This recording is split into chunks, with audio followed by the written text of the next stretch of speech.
the windrower we got is the Clover from the Clover DLC.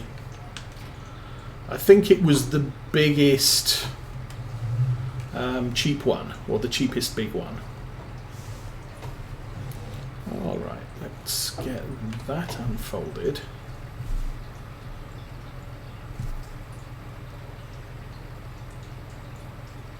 I wanted one with a good width because we are working a lot of big fields, so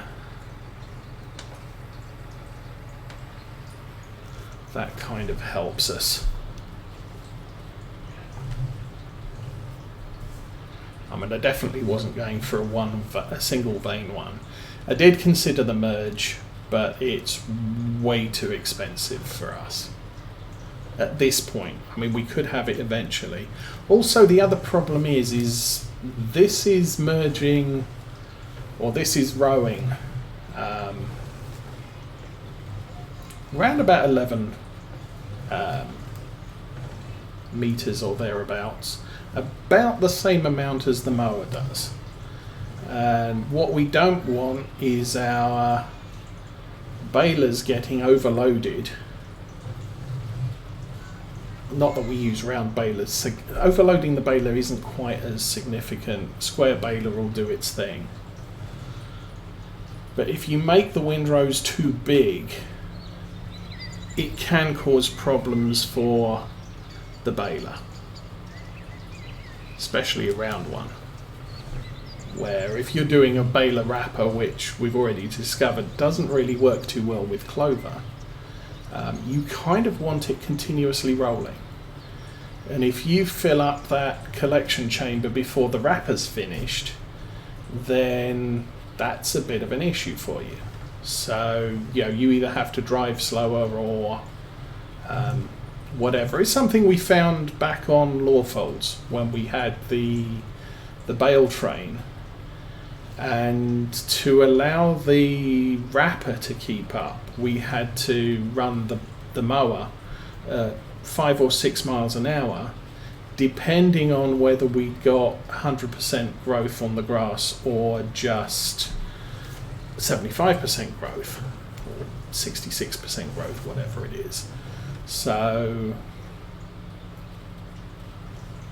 you know, you don't want to, you know, you can run a mower at 11-12 miles an hour. The problem is if you're going significantly faster than the windrower can cope or the wrapper can cope or whatever, then you're going to end up with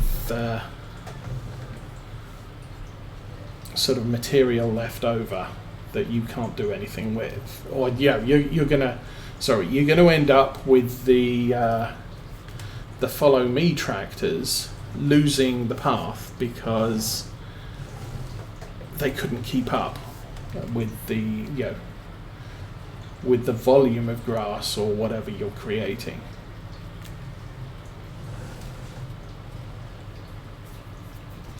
So I guess that's just me saying bigger isn't always necessarily better.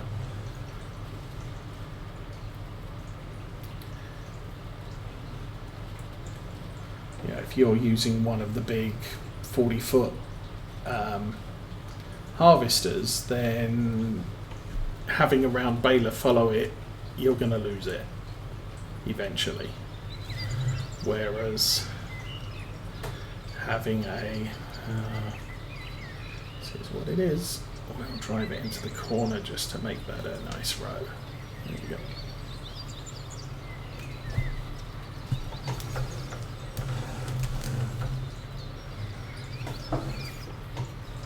So eventually you are going to have to go square baler, and a square baler can really keep up with practically anything.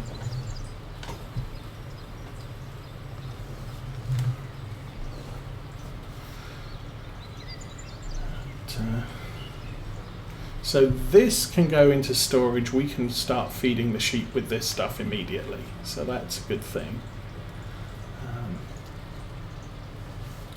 Suppose what we can do, once we've done rowing, we can take this windrower back up to the farm and then follow me back with the the baler, so that we can take the tedder back up there with us as well. This windrow is a bit big for the farm. Ooh. The question of where are we going to store this windrower, because it's the problem with big windrowers is they're also longer.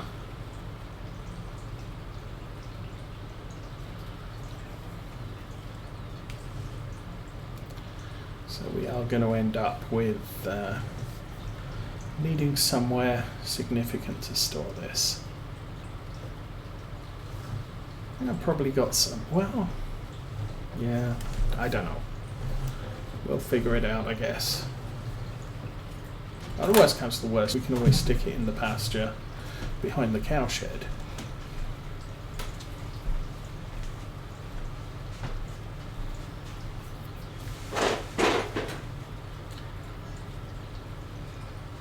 Because I don't think we have to store it under cover.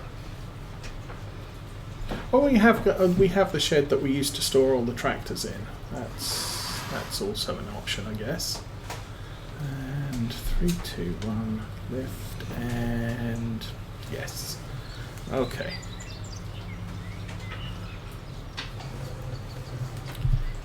So the nice thing about this windrower is we can drop, and so long as I'm driving at the right speed, it actually paces out the lowering of the wind vanes so that we don't disturb existing rows. Of course, I could go and get our baler already.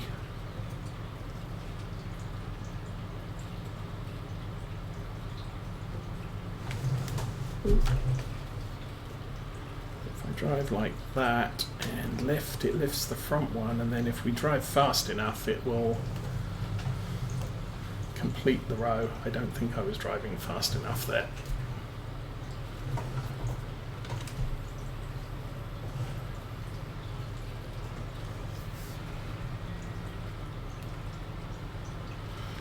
Anyway, how are we doing? 10 o'clock in the morning, real time.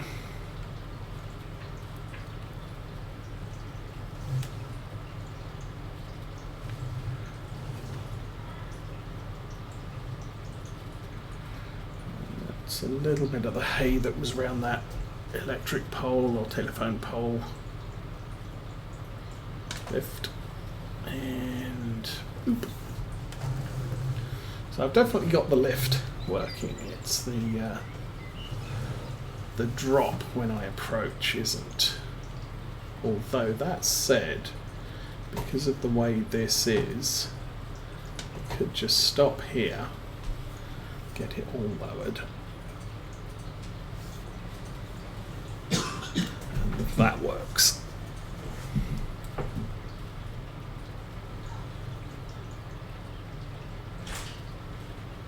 Obviously, if I was coming in from the edge of the field, I would want to drop as the front vanes hit the grass, or whatever I'm rowing, and then pick up as we leave. So that's a pick up, the back picks up. It will only have it. No. And again there, drop that, and the back will drop. We'll tell the girls that you can go outside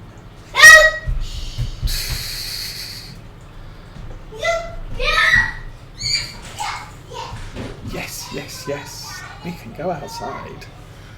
Woohoo.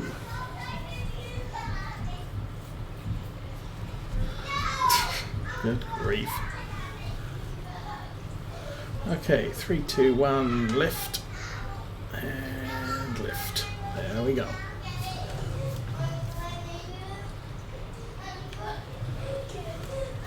And one perfect row. Finish. So I think that whole get inside. There we go. Lower the back.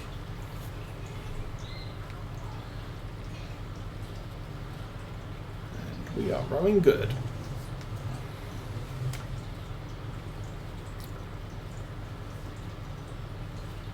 Oh. And the field shape is getting awkward.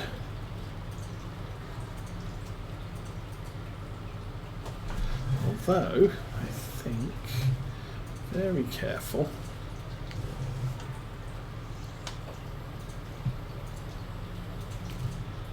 We can do that.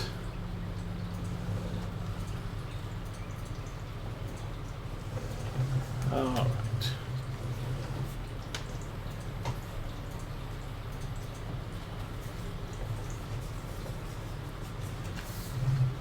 Lots of hay there.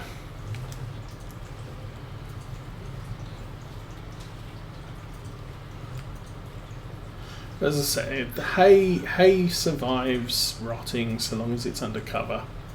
I'm assuming clover hay does as well, but we will do a clover experiment with the with one of the hay bales.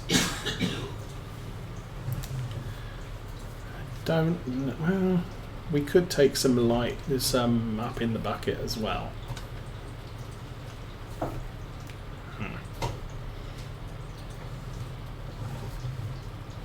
Maybe I'll do that too.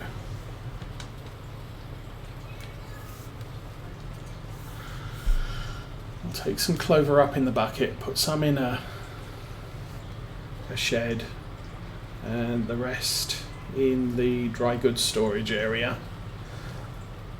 And then we'll put 2 of the bales. Well, we'll put one of the bales out in the dry goods storage area. We'll put all of the rest in the shed because that's where it's all going to end up. Oop.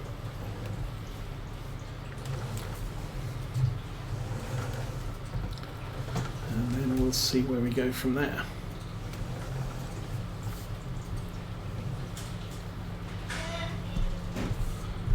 Because it could be that clover just doesn't suffer the same way with grass is. We're already finding that some of it is different. Like it doesn't dry over time. It's just keep tedding it until it becomes hay. Obviously, there has to be a change. And the way that change I think works is. If you get out of the tractor and turn it off, or over here. disconnect the tedder from the back, something like that.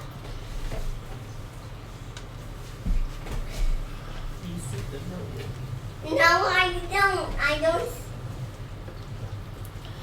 Okay, last little bit. Drop that there. And we are done. Ow!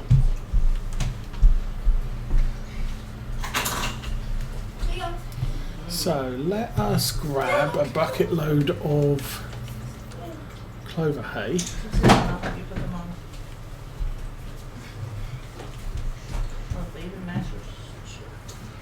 Well, They match your shirt. that's what I choose them. Let me do it. Let me do it. Then that's what you do it. I go nominate both. You go this way. I'll Yeah. lift that up. If they're outside, then we can play with them. Might as well play outside before it gets really hot. My really big coin is going up this one. And there we because I go. can't go. Okay, full bucket. Oh, Take this back to the yard. use my really heavy coin. No, I'm your cream. Now the thing is, if the clover doesn't decay, then we can use it to feed the animals. And as we know, we've got rain in about 6 days. So it's 3, 4, 5, 6. Yeah, it's about 6 days until we get rain. And at that point, that will show if our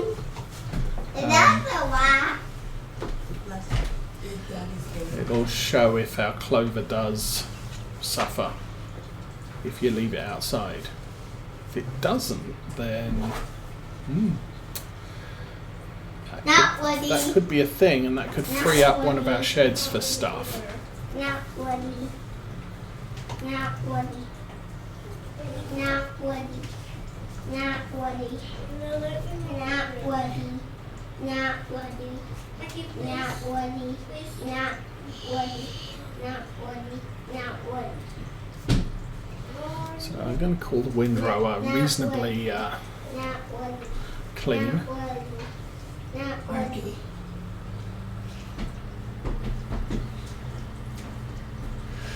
So I need to find somewhere to put it. I'll probably put it somewhere that I'll regret when we come to put everything else away. This one is in mine.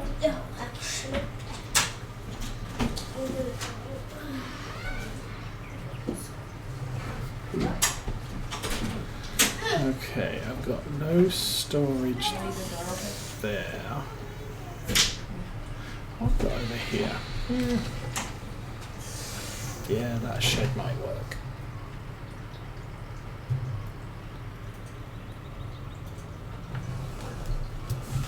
And I still have that bay there in the shed with the doors.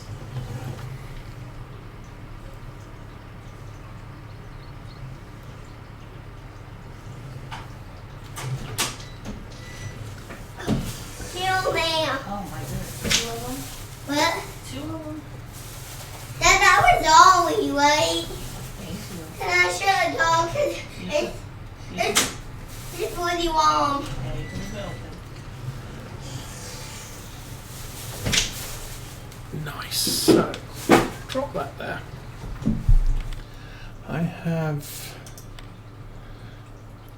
a query about that. That requires 150 horsepower. So my thoughts for that, we could use the JCB as the digestate tractor. Since it is faster than, well, it's not that much faster than the Challenger and the Class. I think they both have about a 39 mile an hour top speed, so it's not that significantly different.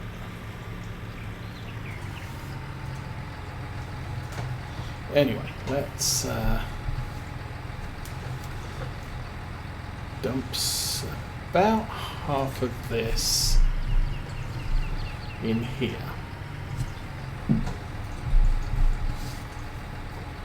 Okay. There we go. Let's turn the map off so I can see what I'm doing. So I want to drop around about 1,000 litres. 6, 5, 4, 3, 2, 0. A little bit more.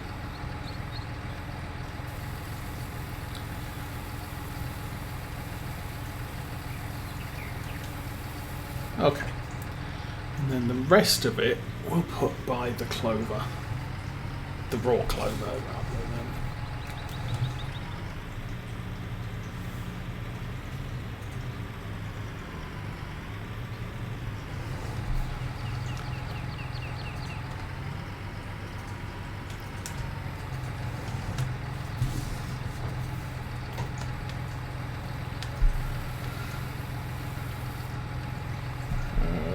Okay. I kind of think we can leave the bucket here because I don't need it now on that field. The only reason we're going back to the field with the JCB is to bring back the thing. There's the pallet forks.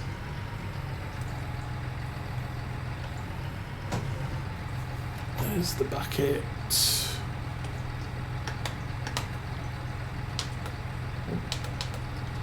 Wrong button.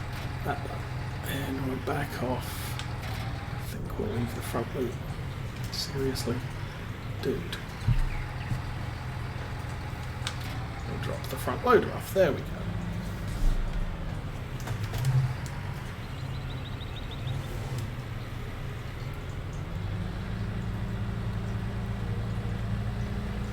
I suppose we could go with the full convoy.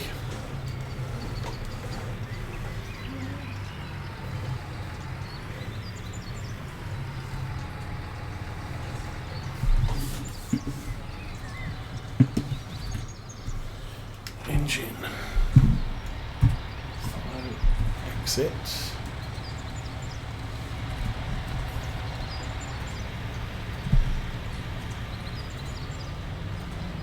We'll take the whole kit caboodle down. 25, let's drop it back to 40.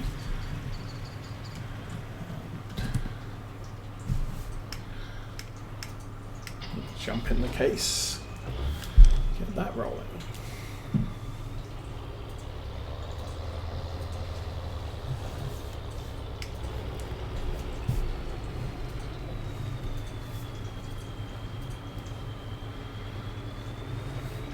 So the case actually has a panoramic roof, so we could, if we wanted to, put a front loader on that thing.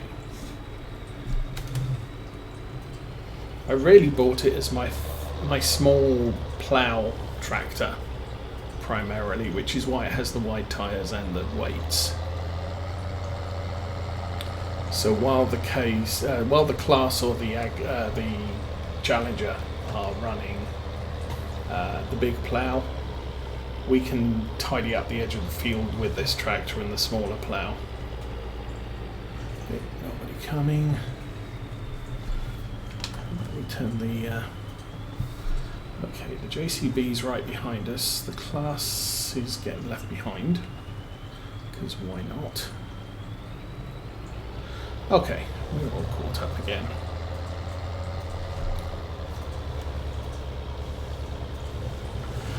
Take the turn wide, so the less risk of wiping out part of the crop in that field.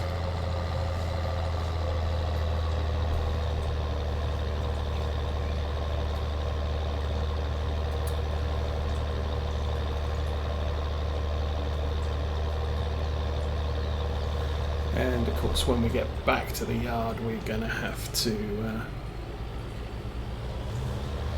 hitch the JCB back up onto the fork so that we can put the bales in the shed.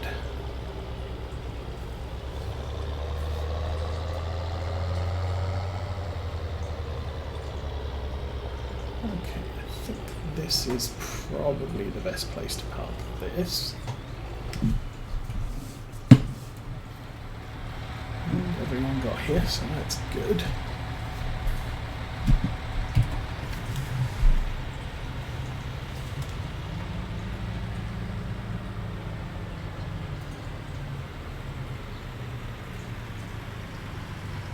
This round to here. Shift F, that turns off the Class, and we'll grab the windrower. Not the windrower, whatever that thing is, the tether.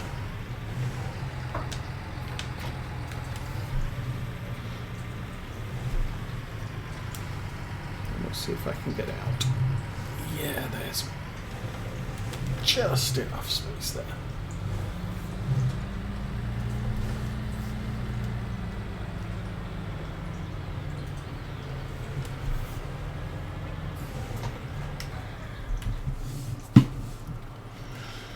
Okay, a quick bout of baling. I don't think this is going to take us long at all.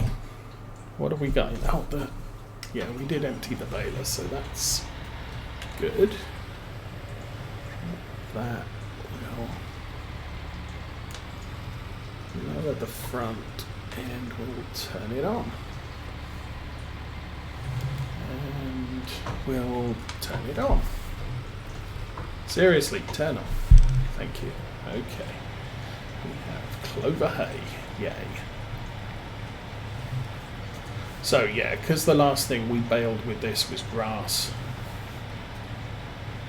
And I did not want any grass in this production run. We reset the baler so that all we have is reset the baler where it automatically cleans it out, so there's no grass left in it. There is a mod that lets you something like control delete what's in a baler. So It just purges the system so that you don't end up with the first bale coming out is what you did last time. Now frankly, with the Clover, I'm kind of perfectly happy to keep any partial bale we make. We are struggling up this hill. Yeah, keep any partial bale that we make.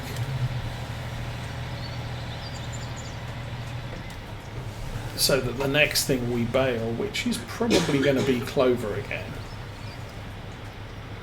we'll get one bale of Clover hay, and then just straight Clover, which will be fermenting, wrapping and fermenting.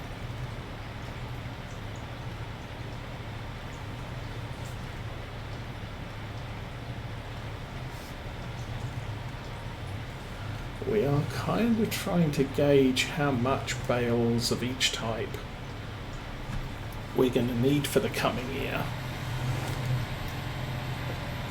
I mean, with the sugar beets, I palleted up 30,000 litres of beets, and frankly I'm not sure we are actually going to need all 30,000 litres.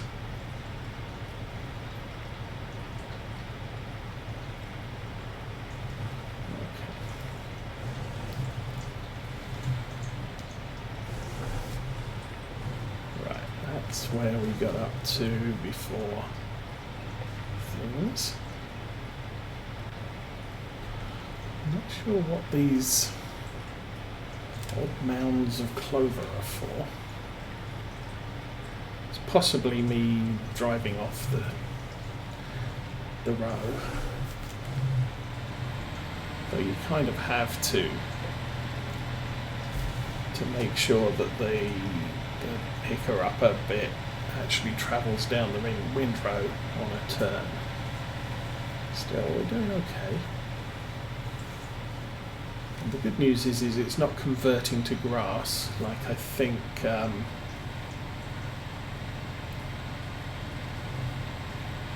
watching Daggerwin bale stuff, he seems to be having some issues with things just converting into grass on Chellington Valley,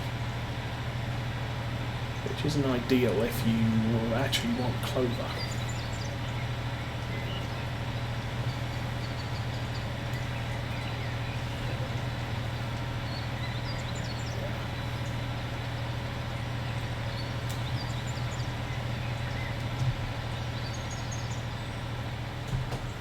Now this slowdown is more a function of the hill that we're driving up as opposed to the baler can't cope. As we figured last week, this square baler is perfectly happy picking up clover, grass, and presumably all of the others. But that Cavernan fast baler really wasn't happy at all. 4 miles an hour maximum speed picking up clover. That's not a happy animal. Okay, I think we'll go straight here and then figure out what we're doing.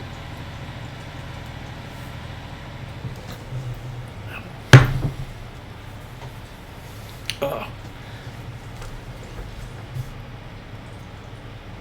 I completely missed that bit there. Not to worry.